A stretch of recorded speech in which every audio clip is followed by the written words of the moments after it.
Bapak Ibu, bayangan kita mengenai garam sangatlah berbeda dengan apa yang Alkitab katakan mengenai garam. Hari ini kita melihat garam hanya cuma ada di dapur kita, betul? Ya, dan itu murah banget, betul saudara? Harganya murah banget. Ya, hari ini garam tuh seolah-olah buat kita tidak ada harganya sama sekali karena terlalu murah. Ya, kita bisa beli itu. Ya, mungkin anak kita pun dengan uang sakunya. Ya, uang sakunya yang cuma 3 hari bisa beli garam, saudara. Ya, buat kita it's nothing. Bahkan kita hari ini sangat menghindari garam bagi yang sudah sadar kesehatan. Betul? Betul, saudara. Ya kan? Kalau mau perut kurus, kalau mau perutnya tidak ke depan, saudara. Kalau mau perut Anda tirus, gitar Spanyol begini ya. Ya, saudara ya. Anda tanya praktisi kesehatan, pasti jawabannya adalah tidak boleh konsumsi natrium. Natrium itu garam. Ya. Nah, hari ini garam tidak ada gunanya. Tapi sekilas tadi kita lihat saudara, dan itu yang juga Alkitab sebutkan. Ternyata garam itu pada zaman itu adalah sesuatu yang sangat-sangat penting. Adalah sesuatu yang sangat mahal harganya. Bahkan bisa terjadi perang antar dua negara. Gara-gara rebutan garam saudara. Bayangkan, ya kan? Rebutan garam. Seorang gadis bisa dipinang oleh seorang pemuda dengan memakai mahar. Maharnya apa? Hari ini emas, hari ini pakai uang, betul? Kalau dulu bisa-bisa pakai garam untuk meminang seorang gadis. Kenapa saudara? Karena itu sesuatu yang sangat penting, sesuatu yang sangat mahal sekali. Sehingga Alkitab berkata seperti ini kepada kita. Matius pasal 5 ayat yang ke-13 dikatakan demikian. Kamu, Yesus mengambil ini sebagai contoh, sebagai analogi. Kamu adalah garam dunia. Ya, jika garam itu menjadi tawar, dengan apakah ia diasinkan lagi? Diasinkan, ya karena garam itu memang seharusnya asin. Ya, kalau sekarang saudara, dengan perkembangan teknologi, garam yang tawar itu bisa diasinkan kembali. Hebatnya manusia, bukan manusianya ya, Tuhan yang ciptakan manusia. Ya, teknologi-teknologi baru tercipta. Air laut bisa didesalinasi jadi air tawar, layak konsumsi. Bisa, ya kan? Itu sangat umum sudah saudara. Tempat pengolahan limbah, air dan semuanya. Dari air yang kotor diubah jadi air bersih yang layak konsumsi. Bisa, garam tawar bisa kembali diasinkan, tapi hari itu tidak bisa. Garam kalau sudah kehilangan keasinannya, hari itu pada zaman Yesus, nggak ada gunanya lagi, dibuang aja di jalan, diinjak-injak sama orang. Ya, padahal tadinya harganya mahal banget, betul? Garam itu harganya mahal selama dia asin. Kalau dia sudah tawar, ya kan, harganya nggak ada lagi saudara, nggak ada gunanya lagi, dibuang. Ya kan, harganya garam itu sangat mahal kalau dia asin. Sampai hari ini juga seperti itu. Gara-gara garam, ya kita mungkin minum obat tensi yang harganya juga mahal. Betul kan saudara? Ya. Nah, kamu adalah garam dunia. Kalau garam itu tawar, dengan apa? Enggak ada. Tidak ada gunanya. Dibuang oleh orang. Tidak ada gunanya lagi. Signifikansi dari garam ada di dalam keasinannya. Dan keasinan garam ini berbicara tentang banyak hal. Dan saudara, kalau Yesus mengambil contoh atau analogi dari garam ini Bapak Ibu, maka ini juga penting buat kita. Tuhan mau supaya hidup kita itu menjadi seperti garam. Garam itu bicara soal impact, bicara soal pengaruh, katakan sama-sama pengaruh. Pengaruh. Ya. Memberikan pengaruh. Pengaruhnya bisa macam-macam. Ya. Begitu ada garam, rasa sebuah masakan bisa berubah. Betul saudara? Ya, kami pernah tinggal 8 tahun di Jogja, Jawa Tengah, bagian selatan. Saudara, itu garam tidak laku di sana. Ya, saya pernah seorang jemaat yang dia bekerja di sebuah perusahaan yang perusahaan pemanis makanan, saudara. Dia ngomong seperti ini, ya kan? Waktu dia masih kerja jadi marketing di sana, saudara. Ya, yang paling laku ya pangsa pemanis paling besar di Indonesia itu di Jawa Tengah. Ya enggak heran makanannya manis-manis, terutama Jawa yang bagian selatan. Itu sumbernya manis-manis di sana. Ya, garam enggak laku. Ya, kenapa? Karena memang manis cita rasanya.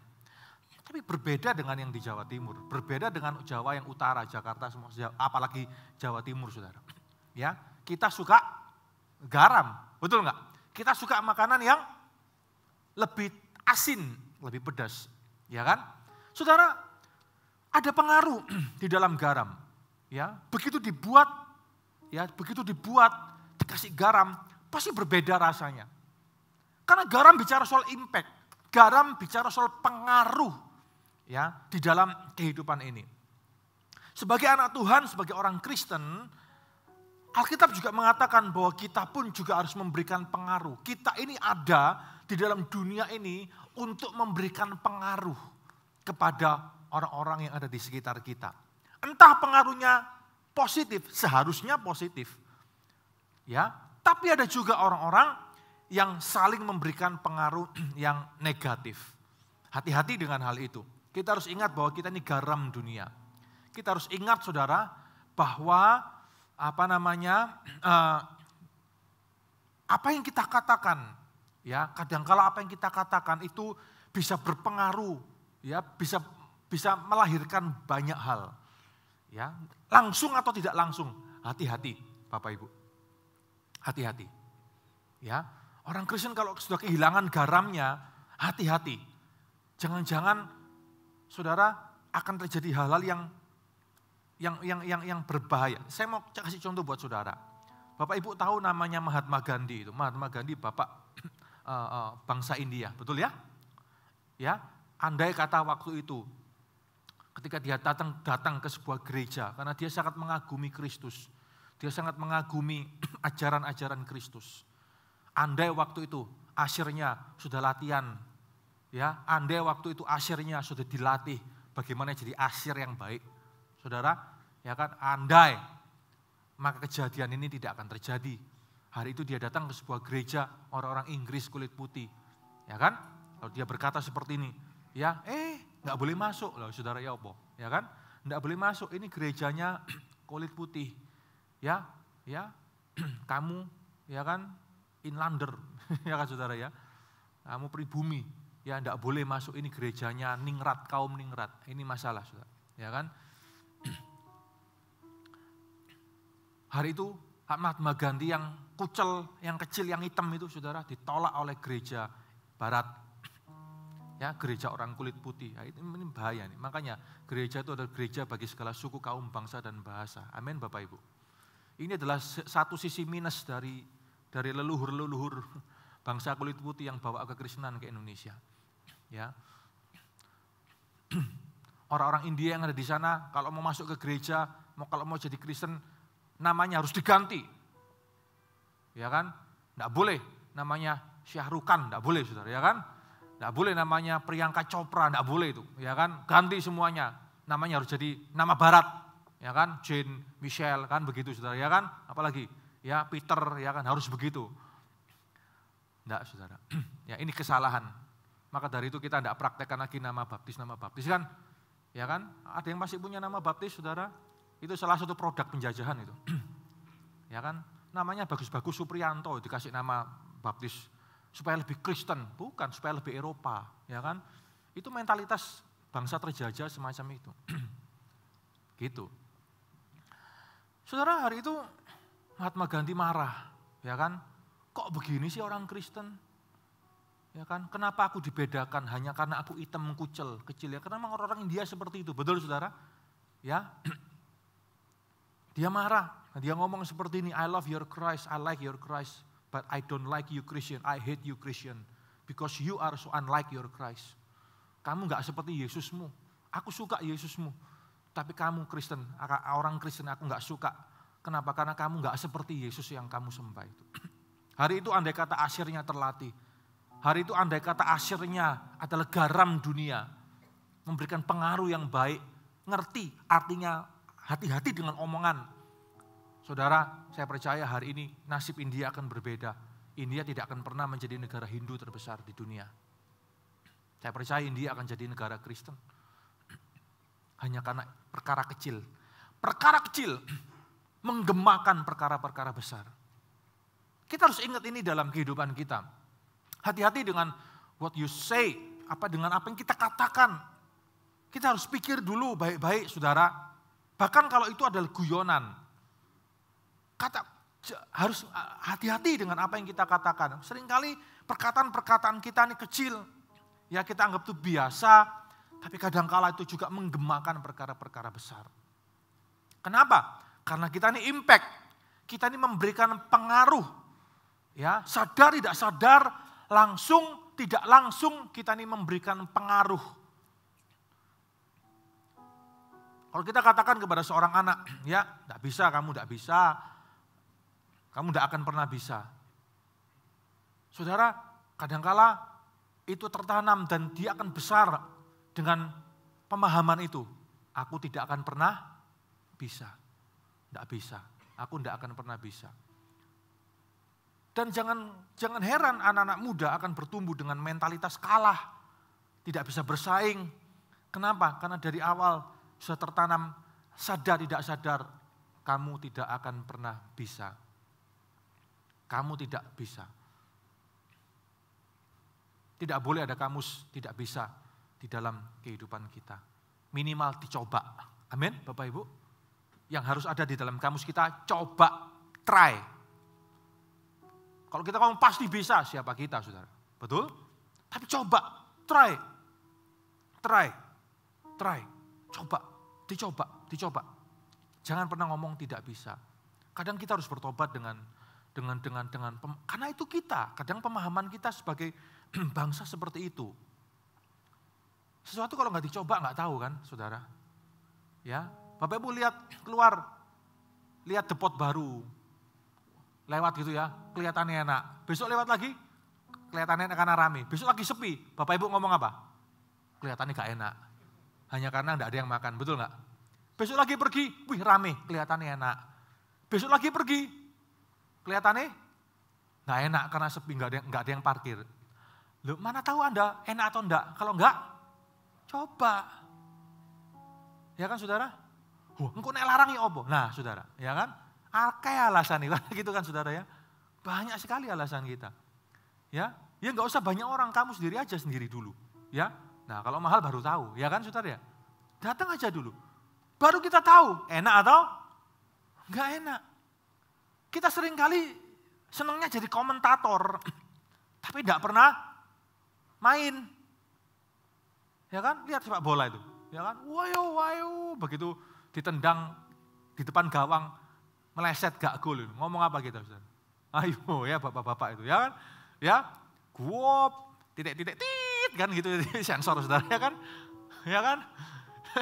Ya coba kamu yang main. Ya kan? Belum apa-apa keselio disian, betul gak saudara? Iya. Kita seringnya jadi komentator kan? Kita komentator. Kita nggak tahu kalau main betulan di lapangan seperti itu. Tidak semudah yang kita bayangkan. Kita kadang ngerti teori, tapi kita tidak mau mencobanya. Jangan pernah ngomong tidak bisa, tapi let's try. Let's try, oke? Gagal, berhasil, urusan belakang. Yang penting, let's try. Mari kita coba. Kenapa? Karena hidup kita ini memberikan pengaruh dengan apa yang ada pada kita, perkataan kita, semuanya.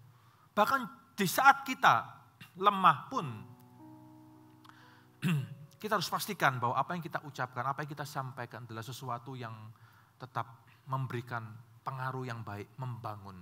Amin, saudara. Hidup kita ini seperti penyedap. Garam itu penyedap, menyedapkan masakan, betul? Ya.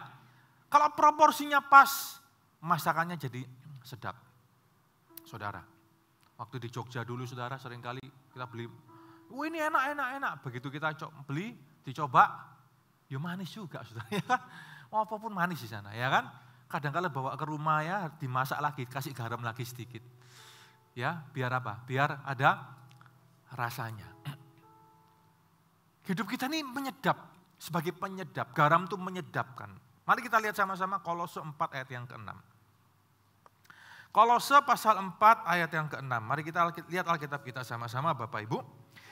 Dikatakan demikian, hendaklah kata-katamu senantiasa apa?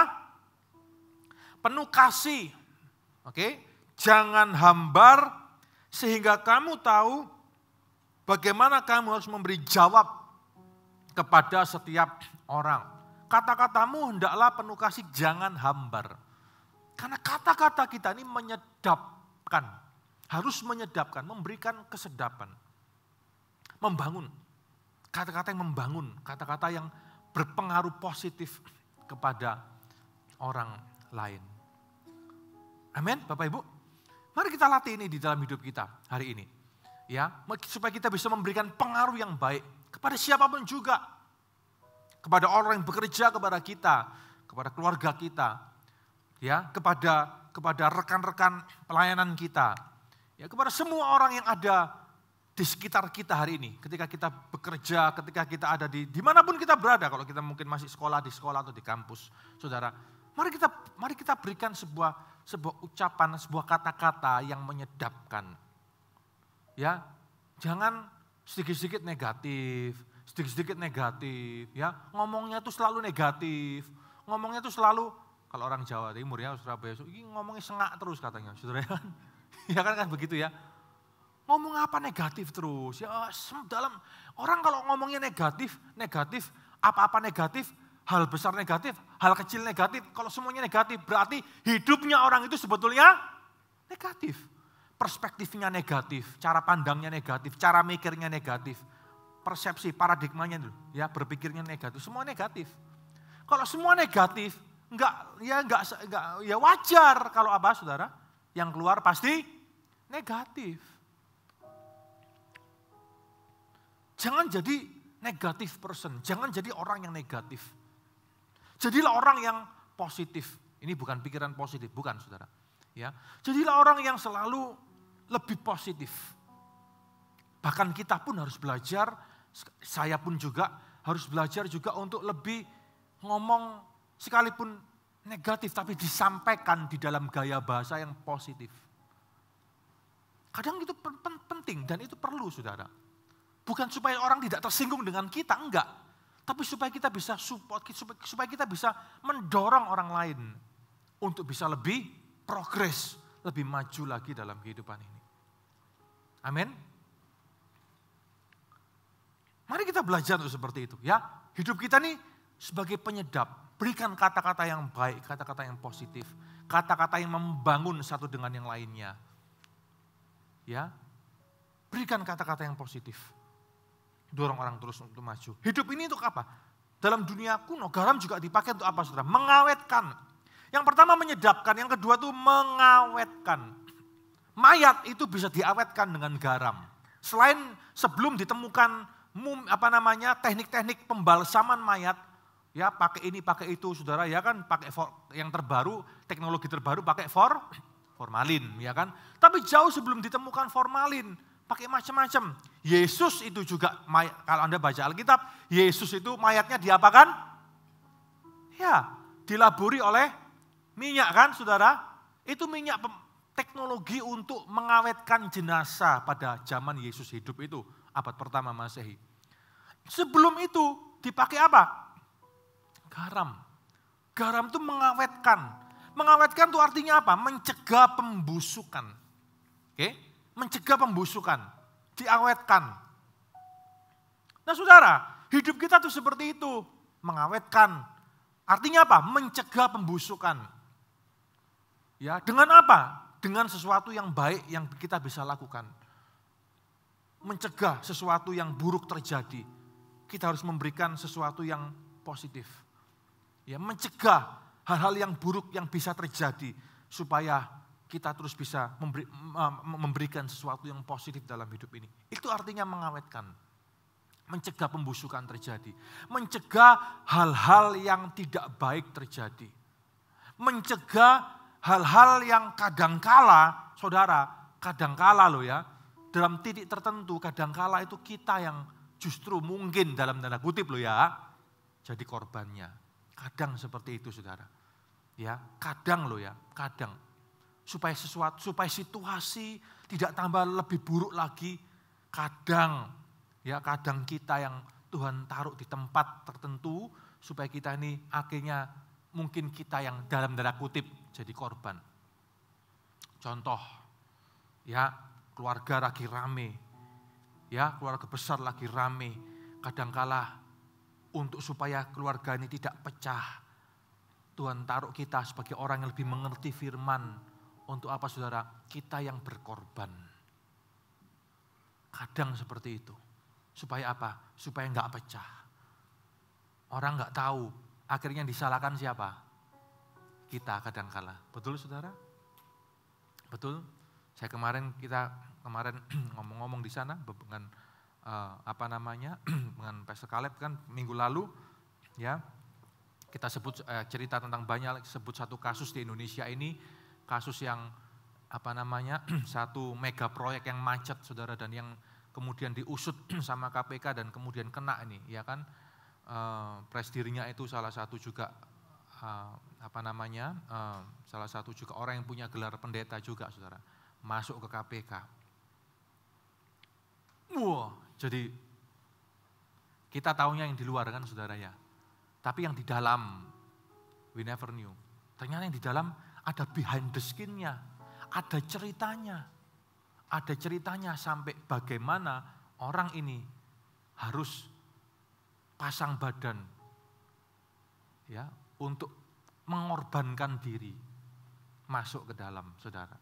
Karena kalau dia tidak pasang badan, maka kerusakan yang lebih besar akan timbul, akan muncul. Kadang pemimpin itu seperti itu. Bapak Ibu, saudara-saudari, ya, kadang salibnya seorang pemimpin, bukan cuma, saya nggak cuma ngomong di gereja loh ya, bahkan juga kalau Anda adalah pemimpin di luar sana, ya, di perusahaan, di kantor, di mana-mana, saudara, ya, kalau Anda adalah seorang pemimpin yang sejati, ada pemimpin yang tidak sejati, ada pemimpin yang pengennya enak tok, ya kan, pengennya enak-enak tok, yang nggak enak nggak mau. Begitu ada yang nggak enak, ada potensi yang nggak enak, harus mundur, ya saudara ya.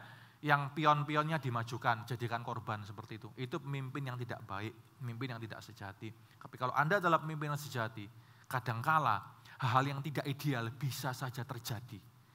Dan kadangkala Anda harus siap pasang badan untuk melindungi semua. Karena kalau Anda tidak pasang badan, maka potensi kerusakan bisa terjadi dengan lebih masif lagi. Dan ketika Anda pasang badan, yang kena panah siapa? Ya kita. Ya, yang namanya jelek siapa? Ya kita. Semuanya. Orang tidak mengerti. Orang kan persepsi jelek. Ya, itu kalau disurvei, tiba-tiba survei kita anjlok, saudara, ya kan? Ya, kalau di rating kan zamannya mau pemilu gini kan banyak survei kan, saudara ya.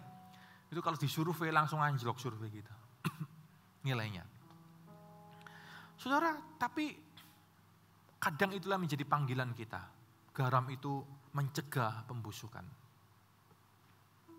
Mari kita jadi orang seperti yang Alkitab mau, saudara. Kadang kita harus berkorban, kadang kita harus pasang badan supaya kita jangan jadi orang yang maunya cuma enak-enak atau yang nggak enak nggak mau. Enak kita maju, waktunya nggak enak, anak buah suruh maju. Akeh tunggali kalau begitu, ya saudara ya. Ayo kita belajar, ya. Yang ketiga, garam itu memurnikan. Ya, garam itu memurnikan. Dimurnikan dengan apa? Dengan garam. Dalam proses kimia, garam itu diperlukan, natrium diperlukan untuk apa? Memurnikan. Pernah percobaan dulu waktu di lab kimia di sekolah dulu, saudara, ya? Ya, begitu untuk menetralkan sebuah kekotoran, maka ditambahkan natrium, ditambahkan garam, diaduk, kemudian jadi bersih, dimurnikan. Garam itu memurnikan. Hidup kita itu harus memurnikan orang lain, memurnikan keadaan. Jangan ya begitu sudah kacau, dengan kita datang malah tambah kacau. Ya, tambah kacau, tambah berserakan, tambah enggak karuan, saudara. Jangan. Di mana ada kekacauan, ketika kita ada di sana, situasi harus jadi lebih baik. Ya kan? Dinetralkan, dimurnikan kembali. Halo? Ya kan? Jangan Nasihat kita ini jangan seperti orang dunia. Begitu rapat keluarga, oh iya nih ada satu masalah mungkin rumah tangga, ponakan atau siapa, guru rame, wes iki harus cerai begini. Begitu kita datang nasihat kita apa? Yo pegatan sih sana ya, ngomong gitu saudara. Anak Tuhan loh, itu bukan memurnikan. Halo? Ya Anda tambah mengacaukan, tidak sesuai, itu bukan jati diri Anda, bukan jati diri kita. Sebagai anak Tuhan, kita punya kebenaran. Dan kebenaran ini harus memurnikan, menetralkan keadaan yang terjadi di sekitar kita. Amin Bapak Ibu? Ya. Garam itu apa? Garam itu juga berfungsi menyembuhkan. Oke, menyembuhkan orang lain, menyembuhkan keadaan. Ada yang pernah luka jatuh saudara dengkulnya? Pasti pernah, ya kan? Selama ini Anda kasih apa? Betadine sembuh.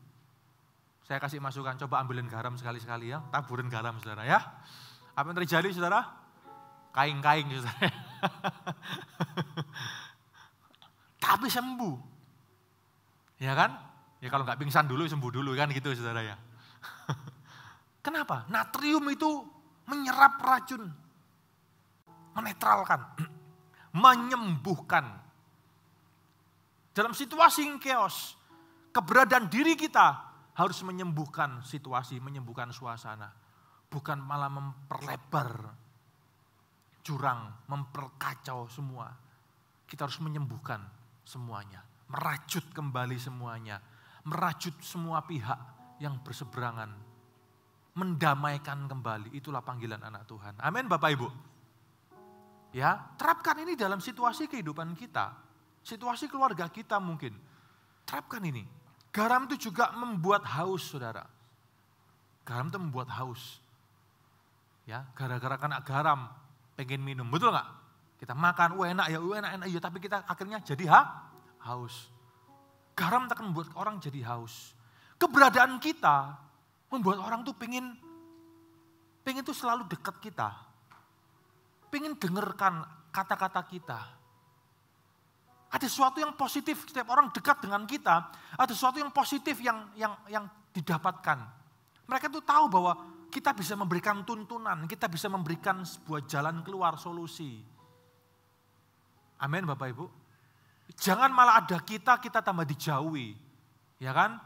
Ya, troublemaker datang, semuanya semburat saudara, ya kan? Enggak begitu. Garam itu juga mengiritasi. Ya, garam itu mengiritasi. Artinya apa? Garam itu akan membuat perbedaan.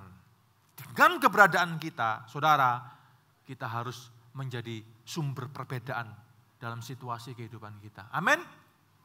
Ya. Kita harus membuat perbedaan. Membuat perbedaan. Anak-anak muda di sini, kalau orang tua saudara misal ada masalah di keluarga, kalau orang tua misal ada masalah ekonomi, keuangan dan semuanya, contoh. Jangan malah membebani pikiran orang tuamu. Terus aku gimana dong? Kuliah aku gimana dong? Semua tambah pikiran orang tua saudara. Halo? Tambah stres gak orang tua gitu kan? Kadangkala hidup tidak ideal. Netralkan hati orang tuamu. Ngomong sama orang tuamu. Ya, Tuhan Yesus ada. Berharap sama Tuhan. Tuhan bisa pulihkan. Sekalipun ketika kau ngomong seperti itu, hatimu juga deg-degan, betul? Ya apa kuliahku? Gimana bayar kosku? Saudara, tapi kalau engkau adalah garam dunia, engkau akan membuat situasi yang kacau, akan dinetralkan kembali. Akan disedapkan, dimurnikan, disembuhkan kembali. Dan orang tuamu akan bersyukur punya anak seperti Anda. Halo yang muda-muda, amin? Gak tambah nyumpeki. Wis mangane akeh, ya kan saudara? Ya kan? Gak tambah nyumpeki. Kurang terus. Ditransfer tanggal 1, tanggal 15 entek, ya kan saudara? Apa-apaan arek-arek iki. Mungkin orang tua Anda berpikir seperti itu. Jatah 1 bulan, setengah bulan sudah habis. Jangan. Pinter-pinter ngatur. Engkau tidak selalu di atas, kadang roda berputar. Siapa tahu kalau di bawah. Halo, belajar. Mari kita belajar jadi garam dunia. menggarami keluarga kita, menggarami orang-orang di sekitar kita, menggarami orang yang bekerja kepada kita, menggarami semuanya. Orang di sekitar kita senang dengan keberadaan kita, senang dekat dengan kita. Karena mereka menerima kontribusi, mereka menerima sesuatu yang tidak mereka temukan di orang lain. Amin Bapak Ibu. Jangan ada orang ketika kita datang, jangan sampai orang malah senep. Saudara, ya orang tidak mau dekat, orang tidak mau dengar kita. Orang lihat kita sebagai troublemaker. Jangan, kita adalah garam dunia. Jangan sampai garamnya tawar. Garam yang memurnikan, membersihkan, mencegah kematian, menjaga dari kerusakan itu tadi, memurnikan, menyembuhkan dan sebagainya. Itu bicara apa saudara? Itu bicara karakter kita. Itu bicara ucapan kita. Itu bicara tindak tanduk kita. Tingkah laku kita loh, dilihat loh Bapak Ibu. Ya, itu juga bicara tentang kualitas moral kita.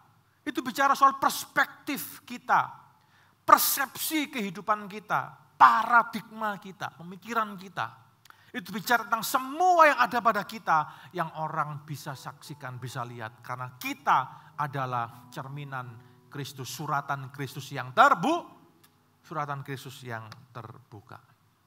Mari kita jadi garam dunia dengan karakter kita. Mari kita jadi garam dunia dengan ucapan kita. Efesus 4 ayat 29. Mari kita lihat sama-sama sebentar. Efesus 4 ayat 29. Dikatakan demikian. Efesus 4 ayat 29. Janganlah apa saudara? Perkataan apa? Kotor keluar dari mulutmu. Tapi pakailah perkataan yang baik untuk membangun di mana perlu supaya mereka yang mendengarnya beroleh anugerah. Pakai kata-kata baik. Jangan ada kata-kata kotor keluar dari mulutmu. Ya. Jadilah garam dengan tindak tanduk kita, perilaku kita, tingkah laku kita. Sehingga orang lihat berbeda ya. Berbedanya bukan aneh. Ya, berbedanya bukan kayak makhluk dari luar angkasa gitu, enggak, saudara. Tapi ada sesuatu yang berbeda dari orang ini. Itu cara kita untuk menunjukkan Yesus di luar sana. Amin. Menunjukkan Kristus di luar sana. Jadilah garam dengan kualitas moral kita. Jadilah garam dengan persepsi kehidupan kita, perspektif kita, paradigma kita. Amin Bapak Ibu. Mari kita praktekkan ini dalam kehidupan kita. Amin. Ya, saya percaya kalau kita jadi garam betulan, hidup kita ini menggarami, maka orang akan mengenali Yesus. Orang akan lihat Yesus hidup di dalam kita. Mereka akan tertarik untuk menjadi pengikut Kristus. Sama seperti kita. Kenapa orang tidak terlalu tertarik untuk ikut Yesus? Karena mereka lihat, podo ae ternyata. Betul? Dalam dunia keartisan, kenapa banyak orang artis-artis yang belum kenal Yesus tidak mau jadi pengikut Yesus? Karena mereka lihat teman-teman mereka, artis-artis yang juga orang Kristen, ternyata apa saudara? Podo ae. Ya, kalau sini jago selingkuh, sing Kristen yo jago selingkuh. Podo ae. Ya kan? Yang sini kanan kiri oke, saudara. Yang Kristen juga ternyata kanan kiri oke. Kadang kita gagal dalam posisi kita masing-masing. Kadang kita gagal menjadi wakil Kristus, duta besar Kristus di dunia ini. Mari sekarang kita betul-betul menyadari keberadaan kita.